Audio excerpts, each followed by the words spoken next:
today we're going to do chapter 13, microdosing mushrooms. I found my headset with my mic, so hopefully it sounds a little better than yesterday. Okay, so we'll go into what is a microdose. A microdose is 1/10 to 1/20 of a recreational dose of psychedelics. In terms of psilocybin mushrooms, that's anywhere from 0.1 to 0.5 grams of dried material. The key to microdosing is taking so little that you barely notice it, often referred to as a sub-perceptual dose. Microdosers feel a little different on microdose day, usually characterized by an elated mood or feeling energized. According to Fadiman and his research partner Sophie Krob, however, the researchers add that you shouldn't feel any of the classic psychedelic sensory changes. In fact, if you do start to see things, breathe, or begin tripping slightly, if you do start to see things breathe or begin tripping slightly, this is considered an overdose in the microdose world and in regard as the main possible negative side effect. Why do people microdose? I wanted to get off SSRIs, a 51-year-old singer-songwriter told me. I quit drinking 7 years ago, but I still wanted a social lubricant of some kind. A 33-year-old CEO said, after my teenage son died, my rage was out of control. I was afraid I was going to kill someone. A 62-year-old man revealed to me over the phone, I thought about killing myself every day. A 28-year-old grad student told me on the Signal app, my depression and IBS were so bad it was hard to get out of bed in the morning. A 31-year-old man whose mom connected us confided, microdosers are everywhere, and they're more than the techie Silicon Valley trope that's been recently popularized. What I found is they're often people with depression, anxiety, or PTSD that's threatening to take over their lives. But in microdosing, they found a solution. That's not to say this will work for everyone. If you're seriously depressed, don't go off your medication and start microdosing without consulting your doctor. But it does seem to help a wide range of people without producing a full-blown trip. So there's less need to control and plan for setting and all the other considerations discussed in this book. Fadiman and Krob have also reported that folks with treatment-resistant depression are the majority of people who reach out to them. It's not surprising considering depression is the #1 cause of disability worldwide. People are desperate for answers, and they're willing to break the law and microdose if it proves fruitful. However, it's not just anecdotal reports of the benefits of microdosing for depression. Scientific studies are starting to back up these claims too.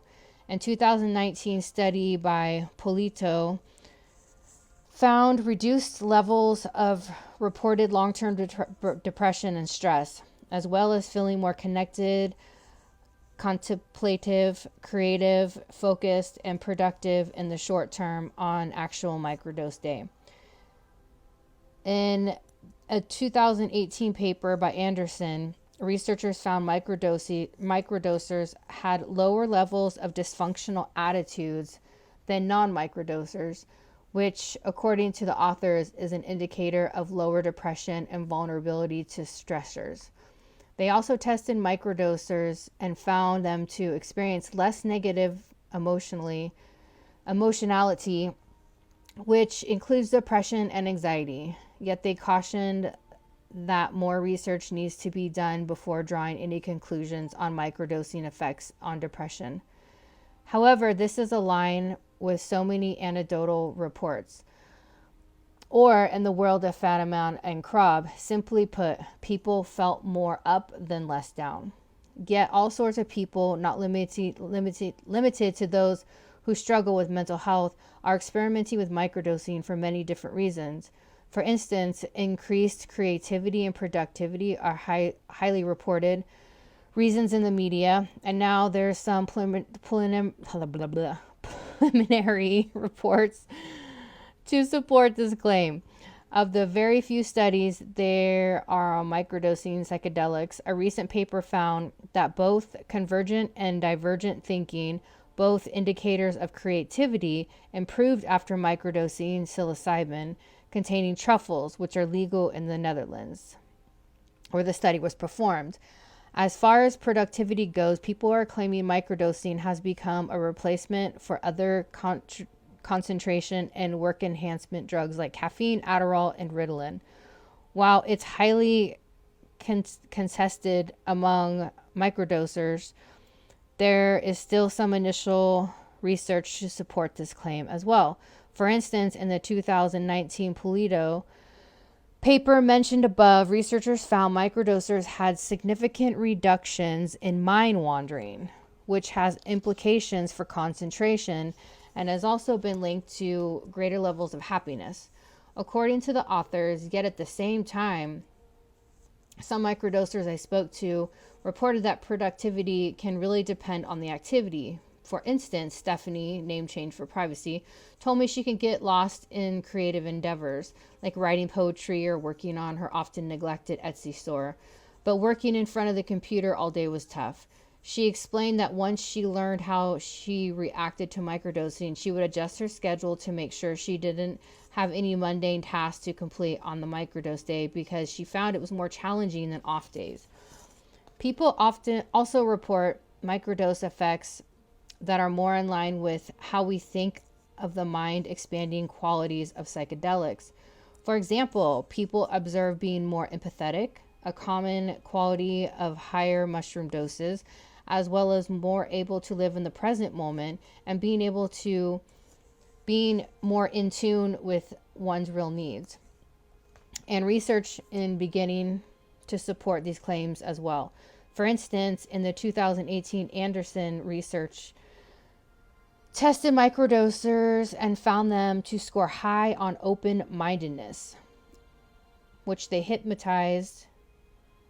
hypothesized considering recent findings on increased openness with higher dose sessions. They also found microdosers to score higher on test of wisdom, which they define as being able to reflect learnings from one mistake, consider multiple perspectives when facing a situation, being in tune with one's emotions and those of others, and feeling a sense of connection and unity. For those of us who have gained incredible insight and perspective from higher dose mushroom experiences, it's not surprising that microdoses may imbue some of those qualities to users as well. Okay.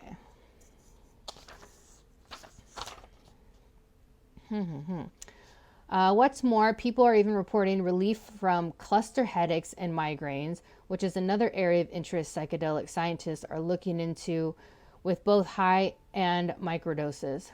Some are using microdosing to help them cut back on substances like cigarettes, cannabis, kratom, coffee, and alcohol, as well as prescribed medications like Adderall, Klonopin, and Zoloft. People even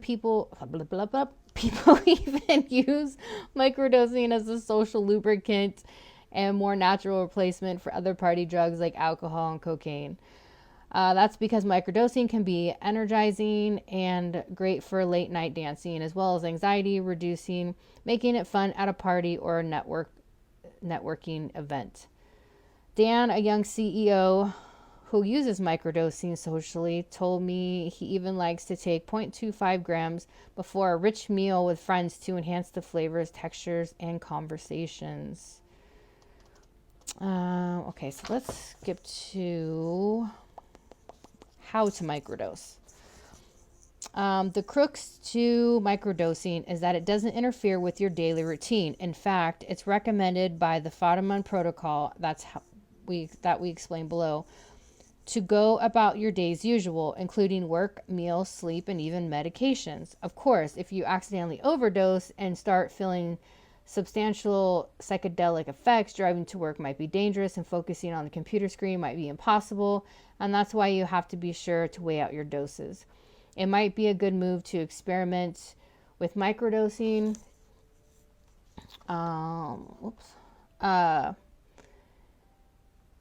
Microdosing for the first time on a weekend or a day where you have fewer responsibilities to get a good sense of how it makes you feel. In order to microdose, the first thing you have to do is weigh out your dried mushrooms. Most people use a kitchen or jewelry scale to do so. You can buy one for around $10 to $15 online. Just make sure it reads the measurements as little as 0.1 grams, 100 milligrams or less. For your first microdose, start small, just weigh out 0.1 grams and take it in the morning. Remember, just because you're taking less than a full dose doesn't mean it will last a shorter amount of time.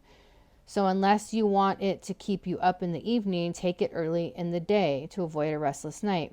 Finding your personal perfect dose will take some trial and error. So on the first microdose day, start very small. See how it makes you feel. After finding out how your body reacts to the microdose, then you can experiment with different doses.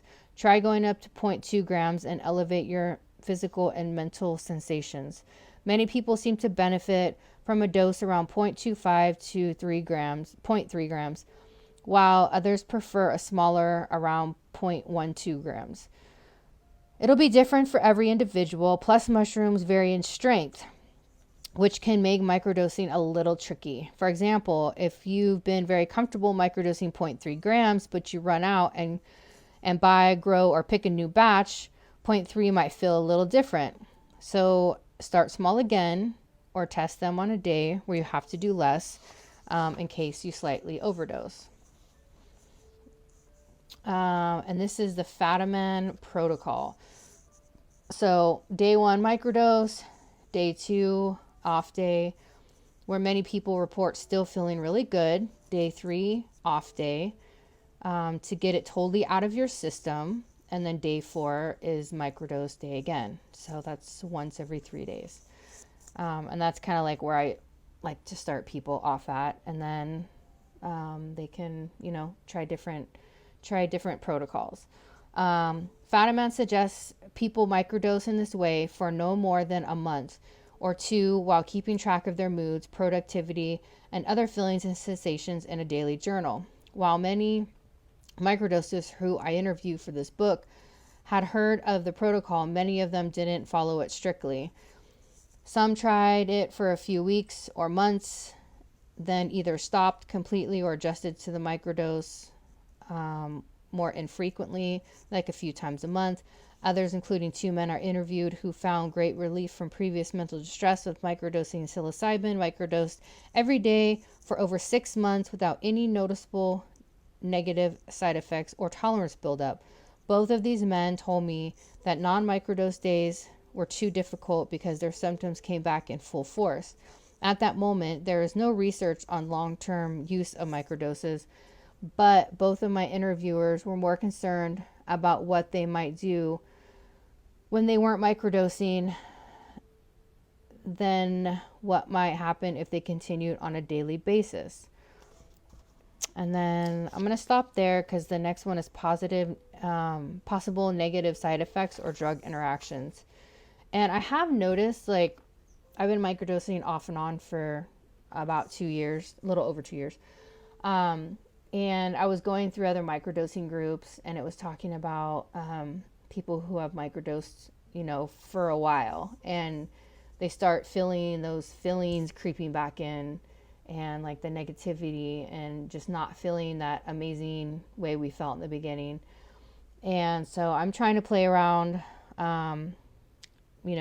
with maybe taking a break and doing heavier doses once every couple